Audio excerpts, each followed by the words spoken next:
तो इसे आ जाना चाहिए था। पुनीत ने अपनी घड़ी में टाइम देखा तो 9 बज चुके थे और उसने जैसे ही पीछे पलटकर देखा, चंदा खड़ी मुस्कुरा रही थी। बदमाश, डरा दिया ना हमका। देखो हम तुम्हारे लिए क्या लाए हैं। ऐसा कहकर उसने अपनी जेब से एक डिबिया निकाली।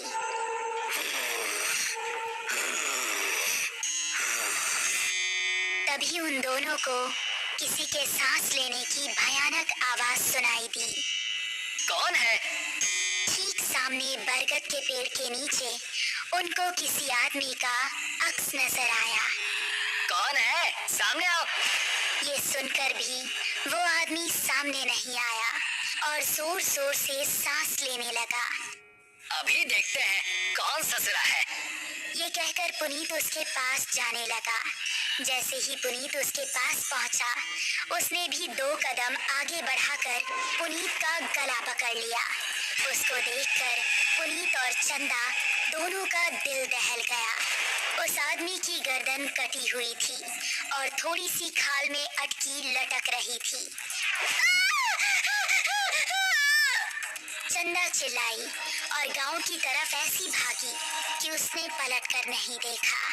गांव पहुंची तो उस टाइम पुनीत के पिता घर के बाहर थे। अरे चंदा बिटिया, इतनी डरी हुई काहे लग रही हो?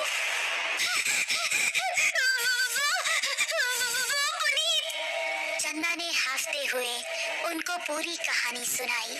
पुनीत के पिता ने अपने साथ कुछ आदमियों को लिया और चंदा उन सभी को लेकर उसी जगह पर पहुंच गई। यही जगह थी वो जहां उसने पुनीत को पकड़ा था। उन लोगों ने इधर उधर नजरें घुमाई तो कोई आसपास नजर नहीं आया। तभी चंदा की गर्दन पर ऊपर से कुछ टपका। उसने हाथ लगाकर देखा तो वो खून था।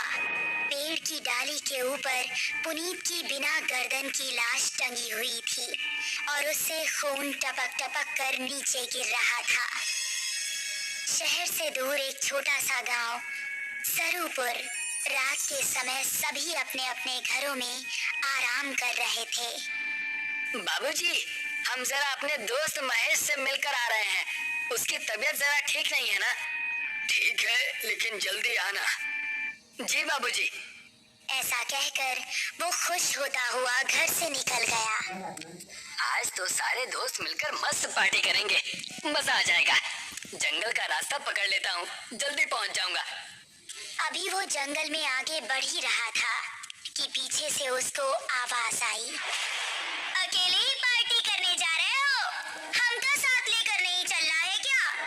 अरे अर्पणा और दिव्या, तुम दोनों क्यों हर बार हमारे पीछे पड़ जाती हो? हमका साथ लेकर चलते हो कि बोले अभी तुम्हारे बाबूजी से?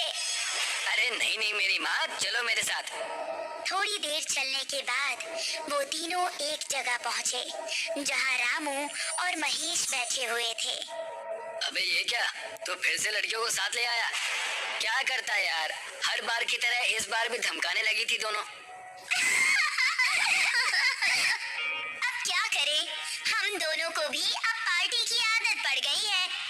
चलो थोड़ी सी शराब पी ली जाए।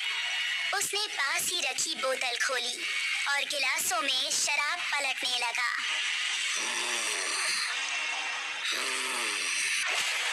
तभी उनको किसी के सांस लेने की आवाज सुनाई दी। उन्होंने देखा तो पांचों के रोंगटे खड़े हो गए। सामने से कठमुंडू चलता हुआ आ रहा था।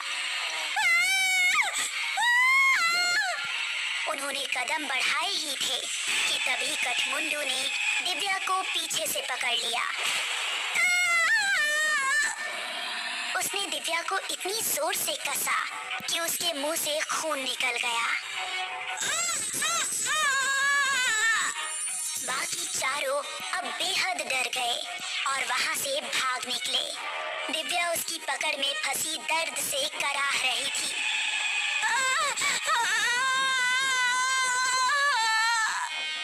उसने दिव्या को जमीन पर धक्का दिया और उसके ऊपर आ गया।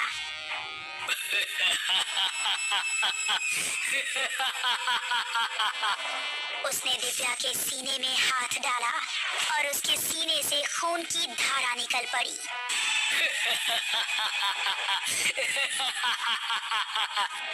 बाकी चारों इतना डर चुके थे कि उनको खबर भी नहीं थी कि वो किस दिशा में भाग रहे हैं। वो काफी देर तक भागते रहे। अब अपर्णा की हालत खराब हो चुकी थी। वो आ जाएगा, रुकने का समय नहीं है। ऐसे कब तक भागते रहेंगे? हम जा कहाँ रहे हैं, कोई बताएगा? हम रास्ता भूल चुके हैं, हमें नहीं पता कि गांव किस तरफ है। क्या कह रहे हो तुम? फिर तो हम सबका बचना नामुमकिन है। अगला पार्ट देखने के लिए चैनल को सब्सक्राइब जरूर करें।